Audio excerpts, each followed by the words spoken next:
सच्चिदानंदरूपाय विश्वोत्पत्त्यादिहेतवे तापत्रय विनाशाय श्रीकृष्णाय वयं नमः। सर्वरूपमयी देवी सर्वं देवीमयं जगत् अतोऽहं विश्वरूपां तां नमामि परमेश्वरीं। हम लोगों ने अन्नमय कोश, प्राणमय कोश, मनोमय, विज्ञानमय और आनंदमय, उसमें हम लोगों ने अन्नमय कोश सुना। अब प्राणमय कोश क्या है?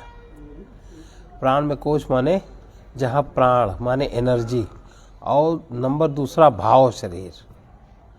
भाव शरीर और भाव शरीर के भी दो पार्ट हैं। एक है आसुरी पार्ट, एक है दैवी पार्ट। लेकिन सामान्यतया व्यक्ति जैसे आसुरी वृत्तियों में तन्मय रहता है, रजोगुण, क्योंकि उसमें तमोगुण, चित्त की जो 4 अवस्थाएं होती हैं। सबसे पहली अवस्था मूढ़ माने घोर तमोगुण। अब ये समझ लीजिए जो व्यक्ति मूढ़ है माने जो अटका है, जो किसी की नहीं सुनता। अब जैसे सामान्य व्यक्तियों की या हम लोगों सबकी मूढ़ वृत्ति क्या है? चाहे जितना सुने पर हम शरीर से अलग नहीं उठ पाते, और चाहे जितना सुने स्वार्थ से अलग नहीं उठ पाते। सबसे पहले अपना लाभ, और फिर उसके बाद हमारे शरीर से जो संबंधित है, मन से जो संबंधित है उसकी कोई परवाह, प्राण से जो संबंधित है उसकी कोई परवाह, और उसमें भी अपने सुख का लाभ ज्यादा। तो ये मूढ़ दशा है, ये मूढ़ अवस्था है, माने घोर तमोगुण छाया। अब ये तमोगुण कैसे छटे? तो कोई बात समझ में नहीं आती, न सेवा की बात समझ में आती है, न दान की बात समझ में आती है, न त्याग की बात समझ में आती है। चाहे जितना कहो कोई बात समझ में किसी की नहीं आती। बल्कि लोग कथा आदि करते हैं, कथा आदि में सुनते पढ़ते, और वो व्यास स्वयं ही उसी में अटके हैं, अटके हैं, इसीलिए असर नहीं पड़ता। नहीं, असर कैसे? उनकी जैसे वाणी में पान मसाला खा के जैसे बोलेंगे तो उनका शरीर शुद्ध ही नहीं है, जो शुद्ध उस वाक्य का अर्थ भी उतरे। और उनको भी क्या लगता है कि हमें धर्म मिल रहा है, इतने लोग हमें सम्मान दे रहे हैं, वो भी मूर्छित हो जाते हैं। और इससे ज़्यादा हमें और क्या चाहिए? मरेंगे तब देखा जाएगा। उन्हें कोई फिक्र नहीं। तो ये प्राणमय शरीर है, इसका मतलब उनकी भाव चेतना विकसित नहीं। प्राणमय शरीर उनका विकसित नहीं, क्योंकि व्यक्ति सामान्य रूप से सांस ही नहीं ले पाता। प्राण उसका डेवलप नहीं है। प्राण उस तत्व को कहते हैं जिस तत्व का साक्षात चैतन्य से संबंध होता है। और तो प्राण बहुत एनर्जेटिक होता है। भाई एनर्जेटिक अगर ना हो तो शरीर में इतना सारा काम है, रक्त बनना, रक्त पचाना, रक्त भेजना, दिमाग चल, सारा प्राण शक्ति का तो काम है। और इसका जो सूक्ष्म तत्व है वो भाव तत्व है। इसका जो केंद्र है दूसरा शरीर है। पहला शरीर मूलाधार चक्र, जहाँ काम का निवास स्थान है। वो काम अगर सद है तो ब्रह्मचर्य में फिर यात्रा हो। और दूसरा भाव शरीर, जहाँ भावनाओं का स्थान है। तो भावना कौन सी डेवलप है? स्वार्थ भावना डेवलप है हर एक में। अच्छा, इसके लिए 5 तरह की वृत्तियाँ काम करती हैं। 5 वृत्तियाँ जो काम करती हैं उनमें से नंबर 1 श्रद्धा।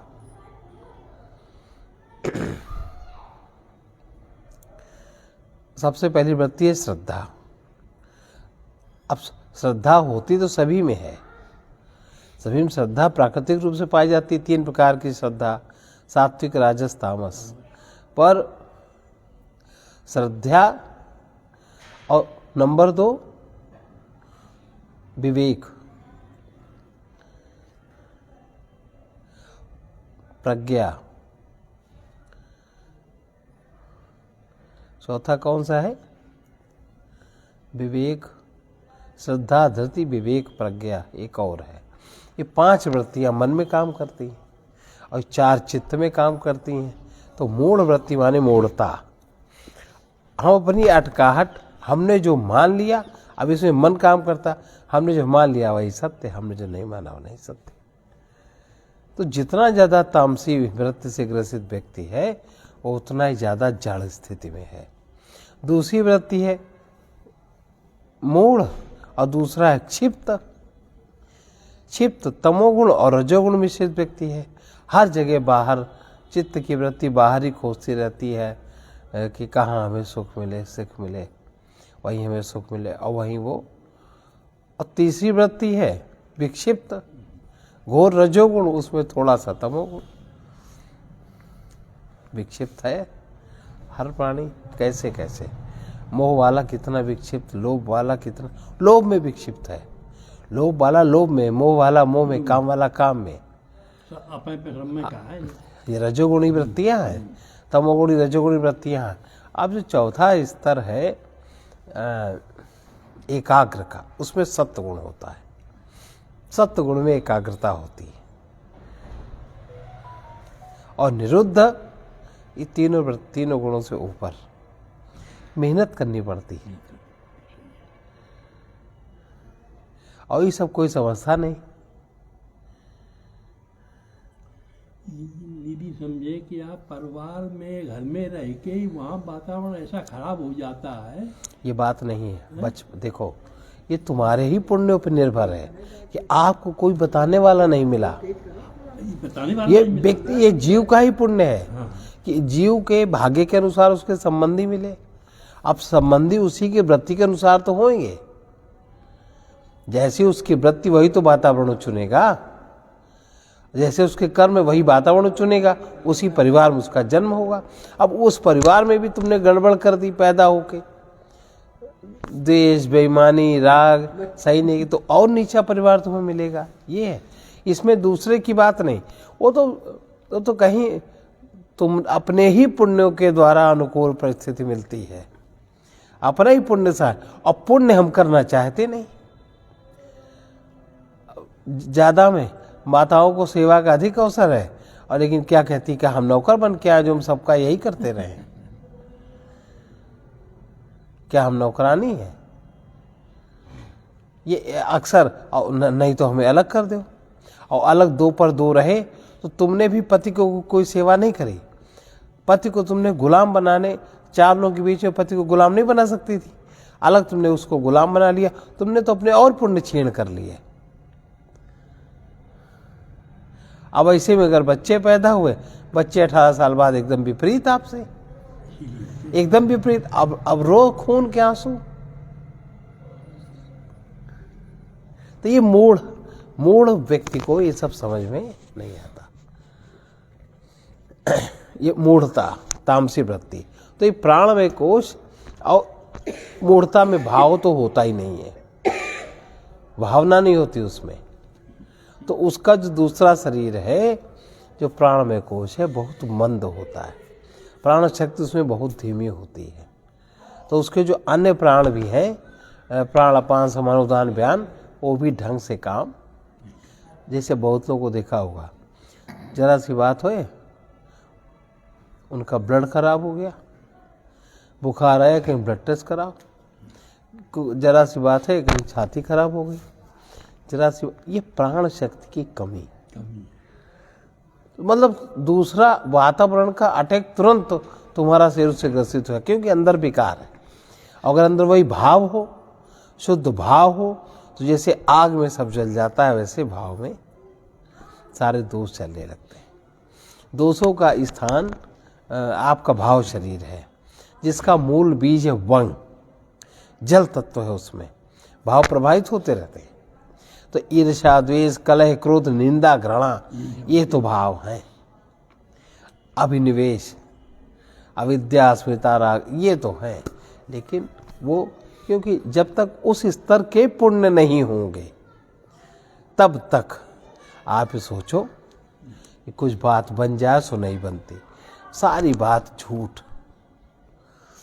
प्राण में को समझे, कर्मेन्द्रिय ही पंच विरंचितोयम, कर्मेन्द्रिय ही पंच विरंचितोयम, प्राणो भवेत् प्राणमयस्तु कोशा, प्राणो भवेत् प्राणमयस्तु।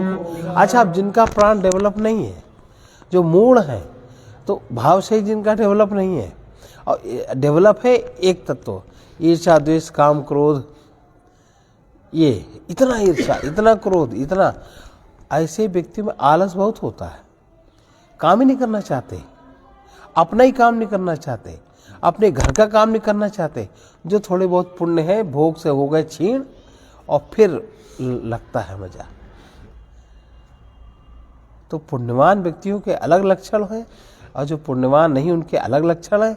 इनको सबको आप देख करके, जिसका मन व्यवस्थित है उसका घर भी व्यवस्थित है, जिसका मन अस्त व्यस्त है, हमेशा व्यग्र है, क्या करे, कैसे किसका अपमान करे, कैसे किसको मारे, कैसे किसको क्या करे, ये होता है ना, कैसे किसको अपमानित करे, कैसे किसको नीचा दिखाए, कैसे किसको ऐसे करे, ये भावनाएं सब होती हैं। तो वो व्यग्र रहता है, तो उसका बाहरी संसार भी सब अस्त व्यस्त रहता है।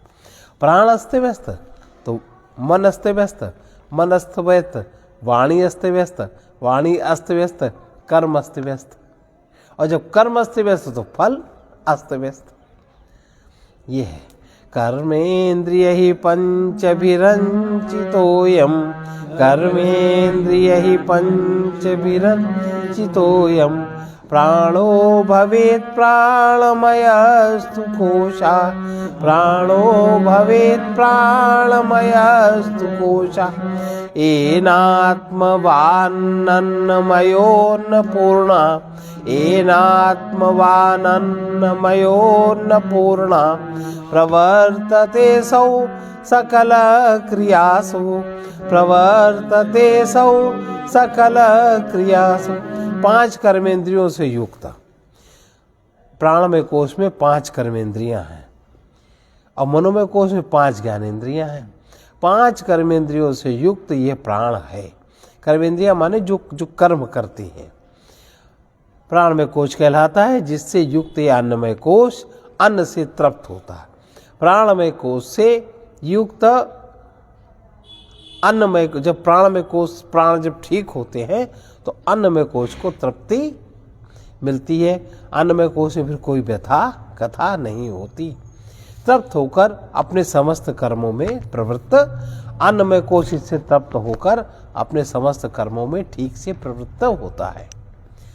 नैवात्मापि प्राणमयो वायु विकारो, नैवात्मापि प्राणमयो वायु विकारो, गंता गंता वायुवदंतर्बहिरेशा, गंता गंता वायुवदंतर्बहिरेशा, यस्मात् किंचित् कापि न वेत्तीष्टमनिष्टम्, यस्मात् किंचित् क्वापि न वेत्तीष्टमनिष्टम्, संवान्यम का किंचन नित्य परतंत्र, समवान्यम वा किंचन नित्यम परतंत्र।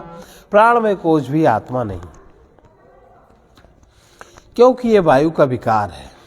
वायु के समान ही बाहर भीतर भी आने जाने वाला है और नित्य परतंत्र है। ये कभी अपना इष्ट अनिष्ट, अपना पराया कुछ भी नहीं जान, माने प्राण में कोश में कोई ज्ञान नहीं। मनोमय कोश, ज्ञानेन्द्रियाणि च मनश्च मनोमयः स्यात्, ज्ञानेन्द्रियाणि च मनश्च मनोमयः स्यात्, कोशो ममाहमिति वस्तु विकल्पयेतु, कोशो ममाहमिति वस्तु विकल्पयेतु, संज्ञादि भेद कलना कलितो बलीयाम, संगाद भेद कलिना कलितो बलीयाम, सत्पूर्वकोशम विपूर्य विजृंभतेया, सत्पूर्वकोशम विपूर्व विजृंभतेया। ज्ञानेन्द्रियां, ज्ञानेन्द्रियां 5 हैं और सारी ज्ञानेन्द्रियां आकाश तत्व में है, और सारी कर्मेंद्रियां पृथ्वी तत्व और जल तत्व में है। इन्हीं में क्रिया होती।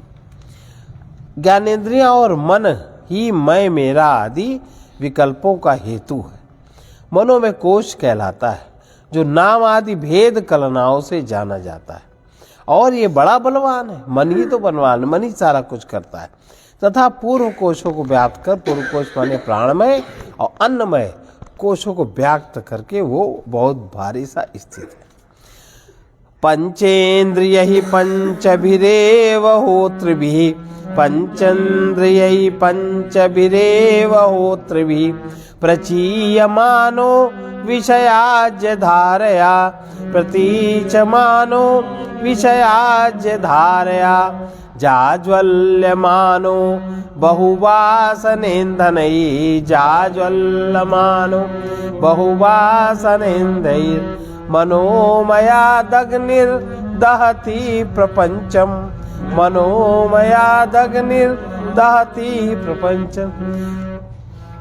पंचेंद्रिय रूप पांच होताओं द्वारा, जो पांच ज्ञानेंद्रियां हैं, ये होता हैं। होता माने जो हवन में आहुति डालते हैं, हवन में जो आहुति डालते हैं उसको होता कहते हैं। ये पांच होता है। मन में बीच में मन का कुंड है, ये पांच होता है। इन होताओं द्वारा विषय रूपी घृत की आहुति, पांच विषय हैं, और उस पांच विषय रूपी घृत की आहुतियों से ये बढ़ता है। मन बढ़ाया हुआ तथा नाना प्रकार की, और उस कुंड में है क्या? नाना प्रकार की वासनाओं का ईंधन है, और जितने विषय पढ़ते हैं उतना वो ईंधन जल प्रज्वलित होता है, बढ़ता है। ईंधन से प्रज्वलित हुआ यह मनोमय अग्नि, मन अग्नि माने यज्ञ, मनोमय अग्नि संपूर्ण दृश्य प्रपंच को दग्ध कर देता है। जैसे दृश्य प्रपंच तो परमात्मा का बनाया हुआ जगत है। अब अपने मन की पूर्ति के लिए मनुष्य क्या करता है? प्राणियों संहार करता है, वनस्पति काटता है, जल दूषित करता है, आकाश में अणु परमाणु तमोगुण फैलाने की कोशिश करता है। ये पंच तत्वों को जो दृश्य प्रपंच दिखता है उसको जलाता है, दग्ध करता है मन।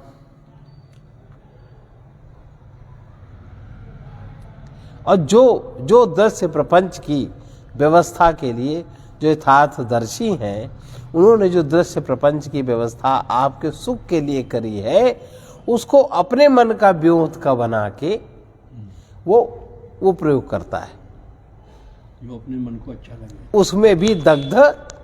जैसे उदाहरण, पहले के समय में, मतलब सतयुग में, त्रेता में हवन ध्यान आदि होता था। मूर्तियों का चलन कम था लेकिन उतना नहीं था, तो हवन ज्यादा होता था। भाई गाय थी घर घर, गाय का देसी घी था। अब एक गाय का एक आहुति, 1/4 चम्मच की अगर आप आहुति डाल दो अग्नि में, गाय का घी अगर जल जाए तो आसपास के 100 मीटर माने 1000 मीटर का वातावरण अपने आप शुद्ध हो जाता। अब वो समय बदला, सतयुग त्रेता द्वापर आदि आया, कम हुई वो चीजें, तो दूसरा विधान हुआ, आरती आदि का विधान हुआ कि आरती में आप इतना नहीं कर सकते, आरती में जरा सा लगना है, बत्ती बना लो, घी डाल दो, आरती आप करो कम से कम 5 मिनट। आरती के साथ जब शंख ध्वनि की जाती है तब वही क्रिया हो जाती है, और उसके साथ अगर घंटा ध्वनि हो गई तो आपके मन पर बड़ा सात्विक असर पड़ता है। वो विधान बनाया ऋषियों ने, लेकिन वो भी हम नहीं करते। अब क्या है, किसी भी तरह करना है, डालडे का आरती कर दो, बाजार का घी ले आओ, घर का जो हमने बनाया उसका हम नहीं करेंगे, और घर में शुद्ध मिलता ही नहीं। और नहीं तो अरे तुम जो शुद्ध तत्व हैं, तिल के तेल से कर दो आरती, उसमें भी शुद्धि होगी। और जो सरसों के तेल से कर दे उससे, हाँ, वो कहीं नहीं, वो नहीं ठीक है। उसमें बड़ा अपराध पाप है। पर देसी घी और बाहर देसी घी क्या हाल है। तो वो अपने मन के अपने व्योत का हर छोटा सा मिला करके अपने हिसाब का हर चीज़ करते हैं और वो चीज़ गड़बड़ हो जाती है। तो फिर से देखिए, पंचेंद्रिय रूप 5 होताओं द्वारा विषय रूपी घृत की आहुति से बढ़ाया हुआ तथा नाना प्रकार की वासना रूपी ईंधन से प्रज्वलित हुआ यह मनोमय अग्नि संपूर्ण दृश्य प्रपंच को दग्ध कर दे। जैसा जैसा दृश्य प्रपंच है, मन के द्वारा देखने वाला व्यक्ति उस तरह का देख जला हुआ देखता है, अग्नि देखता है। उस सब जगह हर चीज उसको जलाती है कि हमको ये चाहिए। वो तो गाय काट डाले, ऊंट काट डाले, बकरा भैंसा काट डाले, मनुष्य काट डाले, दग्ध कर दी। उसको जला हुआ सब समझ में आता है, दग्ध कर देता है। अर्थात जिस समय इंद्रियां वासना रूपी ईंधन को जलाकर प्रकट किए मनोमय अग्नि में विषयों को हवन करती हैं, उस समय यह संपूर्ण प्रपंच लीन हो जाता है। एक इंद्री के विषय में मन की अगर एक वासना की पूर्ति हो गई तो उस वासना की पूर्ति में व्यक्ति इतना अंधा हो जाता, उसको अन्न की याद नहीं रहती। अन्न सबको झाबे के नीचे औंधा दो। संपूर्ण दस्य प्रपंच उसको नहीं सूझता, दग्ध हो जाता है, उसके लिए जल जाता है कि नहीं।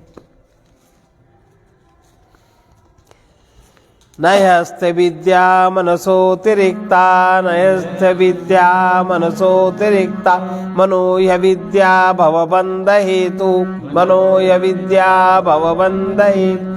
तस्मिन् विनष्टे सकलं विनष्टं, तस्मिन् विनष्टे सकलं विनष्टं, विजिम्बितेऽस्मिन् कलं विजिम्बते, विजिम्बितेऽस्मिन् कलं विजिम्बते।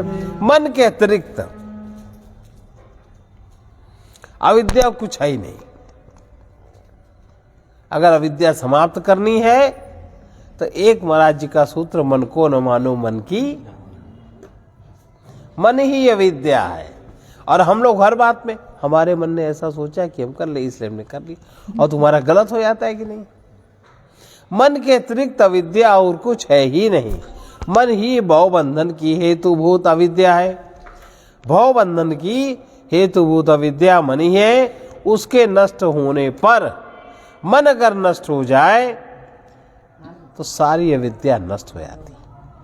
मन अगर शुद्ध हो जाए, ज्ञान जागृत हो जाता है, और उसी के जागृत होने पर सब कुछ पुनः प्रतीत होने लगता है। स्वप्नेर्थ शून्ये सृजति स्वशक्य था, स्वप्नेर्थ शून्ये सृजति स्वशक्त्या, भोक्त्रादि विश्वं मन एव सर्वं, भोक्त्रादि विषयं मन एव सर्वं, तथैव जाग्रत्यपि नो विशेष, तथैव जाग्रत्यपि नो विशेष, तत्सर्वमेतन्मनसो विजिह्वणं, तत्सर्वमेतन्मनसो विजिह्वणं।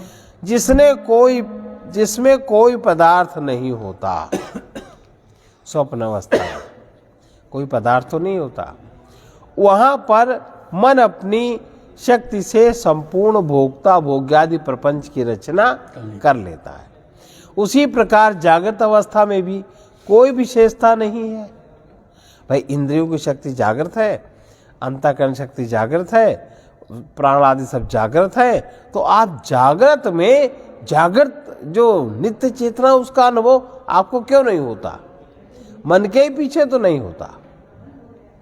और मन के अतिरिक्त अविद्या कुछ, और मन जो है वो देखता नहीं। और मन जिस इंद्रिय के पीछे लगा है वो इंद्रिय ऐसा हवन कर देती है, ऐसी अग्नि जलती, उसके अलावा और कुछ समझ में आता नहीं। तो जिसमें कोई पदार्थ नहीं होता, उस स्वप्न में मन ही अपनी शक्ति से संपूर्ण भोक्ता भोग्यादि प्रपंच रचता है। उसी प्रकार जागृत अवस्था में भी कोई विशेषता नहीं है। अतः जागृत अवस्था में भी हम जो आनंदित सुखी होते हैं, मन का विलास है, यथार्थ हम जानते नहीं। और जिनके अंदर यथार्थ ज्ञान जागृत हो जाता है, वो उन मन के विलास से मुक्त हो जाते हैं, वो आनंदित हो जाते। सुषुप्ति काले मनसि प्रलीने, नैवास्ति किंचित सकल प्रसिद्धे, नैवास्ति किंचित सकल प्रसिद्ध। अतो मनः कल्पित एव पुंसा, अतो मनः कल्पित एव पुंसा। संसार एतस्य न वस्तुतोऽस्ति, संसार एतस्त न वस्तुतोऽस्ति। सुषुप्ति काल में भी मन लीन हो गया तो कुछ नहीं रहता, केवल सुख रहता है।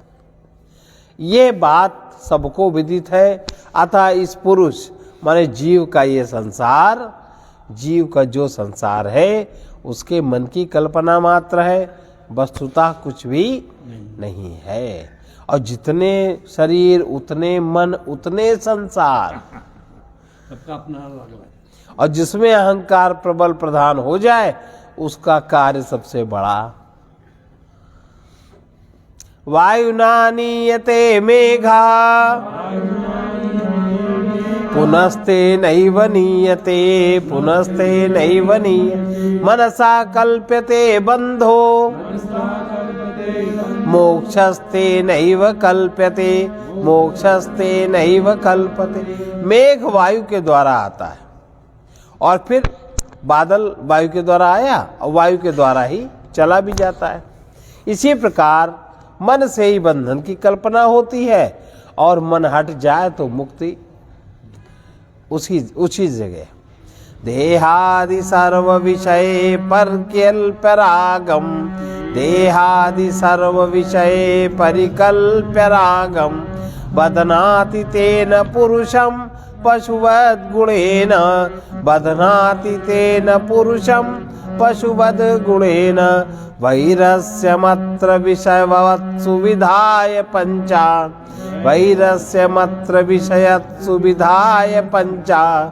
एनं विमोचयति तन्मनः एव बन्धात्, एनं विमोचयति तन्मनः एव बन्धात्। यह मन ही देह आदि सब विषयों में, मन अपनी कल्पना के अनुसार देह आदि में और सभी विषयों में राग कल्पित कर लेता है। राग, राग की कल्पना करके उसके द्वारा जहाँ उसने राग की कल्पना करी तो जैसे पशु रस्सी से बांध दिया जाता है खूंटे में, वैसे ही रस्सी से पशु की भांति पुरुष बंध जाता है। रस्सी, राग की रस्सी, आसक्ति की रस्सी, वो बंधन दिखाई नहीं पड़ता। और फिर इन विषवत विषयों में विरसता उत्पन्न करके जब इन विषयों में उसको विरसता हो जाती है तब वो उस राग के बंधन से मुक्त भी हो जाता है। तस्मान् मनः कारणस्य जंतो, तस्मात् मनः कारणस्य जंतो। बंधस्य मोक्षस्य च वा विधाने, बंधस्य मोक्षस्य च वा विधाने। बंधस्य हेतुर्मलिनं रजो गुणैः, बंधस्य हेतुर्मलिनं रजो गुणैः। मोक्षस्य शुद्धं विरजस्तमस्कम, मोक्षस्य शुद्धम विरजस्तमस्कम। इसलिए इस जीव के बंधन और मोक्ष के विधान में मन ही कारण है। मन एव मनुष्याणाम मन एव मनुष्याणाम कारणम बंध मोक्षयो, बंध मोक्षयो। और इसके बाद क्या है? मन एव मनुष्याणाम कारणम बंध मोक्षयो। मन, मनुष्य के मन ही बंधन और मोक्ष का कारण है। और बंधनात् विषयासक्तम मुक्तम निर्विषयम। जो विषय में आसक्त है, विषय में जो राग मानता है वो बंधन है, और विषय के राग से जो मुक्त है वही मोक्ष। ये मन ही देह आदि सब विषयों में राग की कल्पना करके उसके द्वारा रस्सी से पशु की भांति पुरुष को बांधता है। फिर इन विषयवत विषयों में विरसता उत्पन्न करके इसको बंधन से मुक्त कर देता है।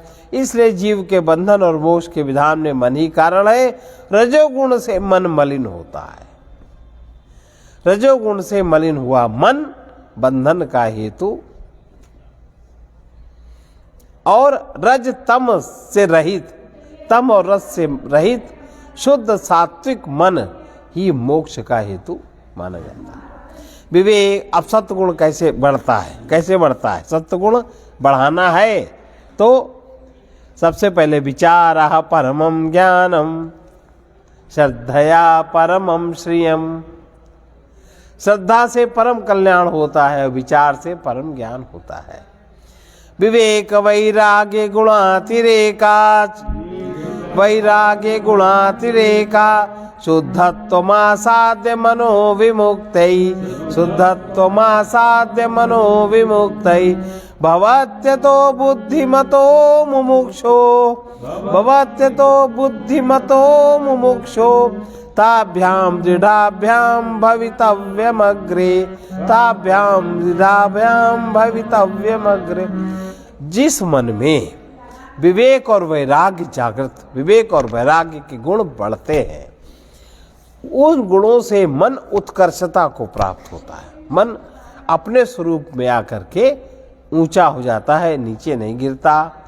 शुद्धता से प्राप्त होता है वो मन, तो अपने मुक्त स्वरूप को जानने का कारण बनता है। अतः बुद्धिमान व्यक्ति को चाहिए, जो अविद्या से छूटना चाहते हैं, मुमुक्ष, वो पहले अपने ज्ञान और वैराग्य को दृढ़ करें।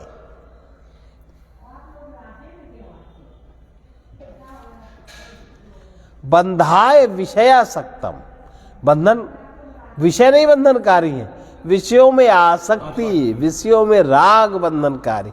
विषय तो परमात्मा के बनाए, आनंदित उसमें। ज्ञानी भी विषयों का उपयोग करता है, भोग करता है, एक रजोगुणी व्यक्ति भी करता है, लेकिन दोनों में अंतर है। मनो नाम महाव्याघ्रो विषयारण्य भूमिषु, विषयारण्य भूमिषु चरत्यत्र न गच्छन्तु साधवो ये मुमुक्षवः, साधवो ये मुमुक्षवः। मन नाम का भयंकर व्याघ्र विषय रूप वन में घूमता ही फिरता है। जो साधु मुमुक्ष हैं, जो छूटना चाहते हैं, जिन्होंने साधना शुरू किया है, इंद्रियों को, मन को, प्राण को, वे वहां न जाएं। मनः प्रसूते विषयान शेषान, मनः प्रसूते विषयान शेषान स्थूलात्मना सूक्ष्मतया न भोक्तु, स्थूलात्मना सूक्ष्मतया न भोक्तु शरीर वर्ण श्रम जाति भेदान, शरीर वर्ण श्रम जाति भेदान गुण क्रिया हेतु फलानि नित्यम, गुण क्रिया हेतु फलानि नित्यम। मन ही संपूर्ण स्थूल और सूक्ष्म विषयों को, शरीर, वर्ण, आश्रम, जाति आदि भेदों को, शरीर, वर्ण, आश्रम और जाति आदि भेदों को तथा गुण क्रिया, गुण के अनुसार क्रिया, फिर कारण और फिर फल आदि को भोक्ता के लिए नित्य उत्पन्न करता रहता है। असंग चिद्रूपममुं विमोह्य, असंग चिद्रूपममुं विमोह्य देहेन्द्रि प्राण गुणैर्निबध्य, देहेन्द्रि प्राण गुणैर्निबध्य अहं ममेति भ्रमत्यन्दजस्त्रम्, अहं ममेति भ्रमयत्यजस्त्रम् मनः स्वकृत्येषु फलोपभुक्तिषु, मनः स्वकृत्येषु फलोपभुक्तिषु। इस असंग चिद्रूप आत्मा को मोहित करके, ये मन मोहित करके, इसे देह में, इंद्रियों में, प्राण आदि के गुणों में बांधकर, यह मन ही इसको मैं मेरा भाव से अपने अनुसार कर्म और उनके फलोभोग के लिए निरंतर भटकता रहता है उनके साथ। अध्यास दोषात् पुरुषस्य संस्कृति, अध्यास दोषात् पुरुषस्य संस्कृति रध्यास बन्धत्वमुनैव कल्पिता, रध्यास बन्धस्त्वमुनैव कल्पिता रजस्तमो दोषवतो विवेकिनो रजस्तमो दोषवतो विवेकिनो जन्मादि दुःखस्य निदानमेतत् जन्मादि दुःखस्य निदानमेतत्। अध्यास दोष से ही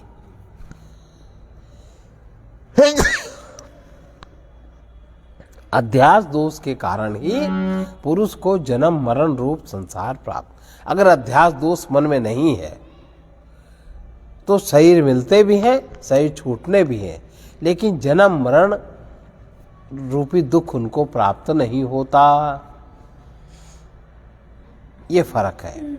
अध्यास दोष से ही पुरुष को जन्म मरण रूप संसार प्राप्त होता है और ये अध्यास का बंधन इसी का कल्पित किया हुआ है तथा रजतम आदि दोष युक्त अविवेकी पुरुषों के लिए अध्यास ही जन्म आदि दुख का मूल कारण है। अगर अध्यास न हो तो जन्म मरण का दुख भी न हो। अतः प्राहुर्मनोविद्याम् पंडितास्तत्त्वदर्शिनः येनैव भ्राम्यते विश्वम् वायुनेवाभ्रमण्डलम्। अतः तत्वदर्शी विद्वान मन को ही अविद्या कहते हैं, जिसके द्वारा वायु से मेघ मंडल की भांति संपूर्ण विश्व भ्रमाया जा रहा है। तन्मनः शोधनं कार्यं प्रयत्नेन मुमुक्षु विशुद्धे सति चैतस्मिन् मुक्तिः करफला। उस मन का मुमुक्ष को प्रयत्न पूर्वक शोधन करना चाहिए अर्थात शुद्ध करना चाहिए। मनोहिद्विधम प्रोक्तम शुद्धम चा शुद्धमेव च अशुद्धम काम संकल्पम विशुद्धम काम विवर्जितम उस मन का मुमुक्ष को प्रयत्न पूर्वक शोधन करना चाहिए। उसके शुद्ध हो जाने पर मुक्ति कर कमलवत हो जाती है। मोक्षैक शक्त्या विषयेषु रागम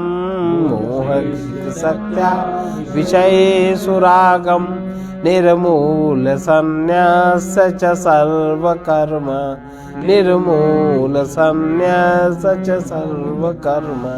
सदृच्छया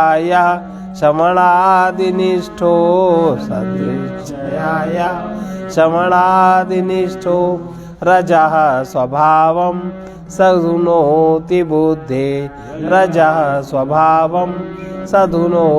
बुद्धे। मोक्ष की आसक्ति में जो विषयों में राग का निर्मूलन कर देता है तथा सर्व कर्मों को त्याग देता है, शुद्ध श्रद्धा से युक्त हुआ श्रवण आदि में तत्पर रहता है, वो बुद्धि के रजोमय माने चंचल स्वभाव को नष्ट कर पाता है। मनोमयो नापि भवेत् परात्मा यादन्तवत्वात् परिणामी भावात् दुःखात्मकत्वाद् विषयत्व हेतु दृष्टा हि दृश्यात्मतया न दृष्टा। मनोमय कोश भी आद्यंत वाला है, परिणामी है, दुखात्मक है और विषय रूप होने के कारण ये भी चैतन्य आत्मा नहीं हो सकता, क्योंकि दृष्टा कभी दृश्य नहीं हुआ करता। आज इतना ही। अरे मन परमेश्वर का सुमिरन बारंबार कर लो, अरे मन परमेश्वर का सुमिरन बारंबार कर लो। कभी कुछ बिगड़ा है तो उसका अभी सुधार कर लो, कभी कुछ बिगड़ा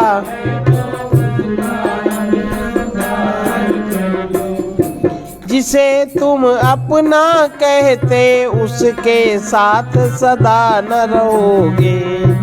जिसे तुम अपना कहते उसके साथ सदा न रहोगे। जहाँ सुख मान रहे हो वहीं अंत में दुख सहोगे। जहाँ सुख मान रहे हो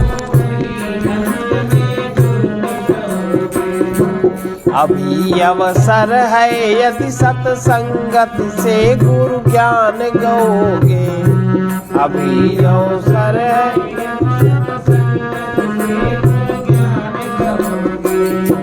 मुक्ति मिल जाएगी जब तुम इस जग से कुछ न चाहोगे। मुक्ति मिल जाएगी जब तुम इस जग से कुछ न चाहोगे। मृत्यु आने के पहले जीवन का उद्धार कर लो। मृत्यु आने के पहले जीवन का उद्धार कर लो। अरे मन परमेश्वर का सुमिरन बारंबार कर लो। अरे मन परमेश्वर का सुमिरन बारंबार कर लो। कभी कुछ बिगड़ा है तो उसका अभी सुधार कर लो। कभी कुछ बिगड़ा है तो उसका अभी सुधार कर लो। बचाओगे जो कुछ तुम वो तुमसे छूट जाएगा ही। बचाओगे जो कुछ भी तुमसे छूट जाएगा ही। अहंता ममता वश यदि होगा पाप रुलाएगा ही। अहंता ममता वश यदि होगा पाप रुलाएगा ही। शरण सद्गुरु की ले लो वो सन्मार्ग दिखाएगा ही। शरण सद्गुरु की ले लो वो सन्मार्ग दिखाएगा ही। सदा कुछ भी न रहेगा कितना ही विस्तार कर लो। सदा कुछ भी न रहेगा कितना ही विस्तार कर लो। अरे मन परमेश्वर का सुमिरन बारंबार कर लो। अरे मन परमेश्वर का सुमिरन बारंबार कर लो। अनेकों पछताते हैं जीवन के अच्छे दिन खोकर। अनेकों पछताते हैं जीवन के अच्छे दिन खोकर। अनेकों भोग रहे हैं दुष्कर्मों का फल रो रो कर। अनेकों भोग रहे हैं दुष्कर्मों का फल रो रो कर। कहीं बिरले ही मानव जो रहते स्वाधीन होकर। कहीं बिरले ही मानव जो रहते स्वाधीन होकर। तुम्हें जो कुछ भी होना है वो अभी विचार कर लो। तुम्हें जो कुछ भी होना है अभी विचार कर लो। अरे मन परमेश्वर का सुमिरन बारंबार कर लो।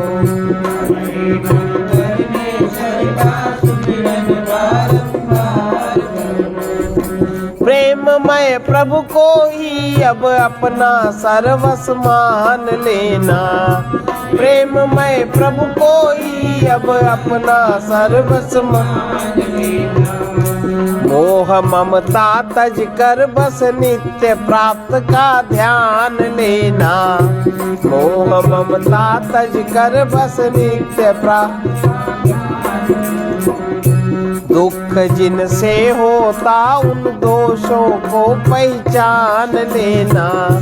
दुख जिनसे होता उन दोषों को पहचान लेना। असत से असंग होकर सत स्वरूप को जान लेना। असत से असंग होकर सत स्वरूप को जान लेना। पथ पथिक अपने में ही निज प्रियतम को स्वीकार कर लो।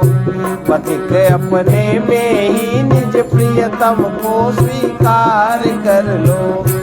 अरे मन परमेश्वर का सुमिरन बारंबार कर लो। अरे मन परमेश्वर का कभी कुछ बिगड़ा है तो उसका अभी सुधार कर लो। कभी कुछ बिगड़ा है तो मन के द्वारा संसार के संबंध माने हुए हैं, सुख दुख माना हुआ है, परमात्मा से दूरी मानी हुई है, बुद्धि द्वारा जान लेने पर माने हुई दूरी, माना हुआ संबंध तथा माने हुए सुख दुख का प्रभाव नहीं रहता। सर्वे भवन्तु सुखिनः, सर्वे सन्तु निरामया, सर्वे भद्राणि पश्यन्तु, मा कश्चित् दुःखभाग् भवेत्। कृष्णाय वासुदेवाय हरे परमात्मने प्रणतक्लेशनाशाय गोविन्दाय नमो नमः। उग्रवीर महाविष्णु ज्वलन्तं सर्वतोमुखं निसिंहं भीषणं भद्रं मृत्योर्नमाम्यहम्। ॐ ह्रौं जूं सः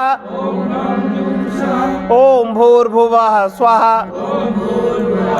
ॐ त्र्यंबकं यजामहे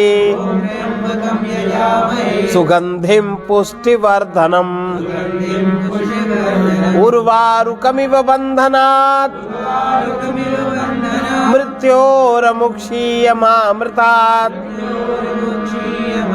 ॐ स्वः ॐ भुवः भूः ॐ सः जूं ह्रौं गोम्।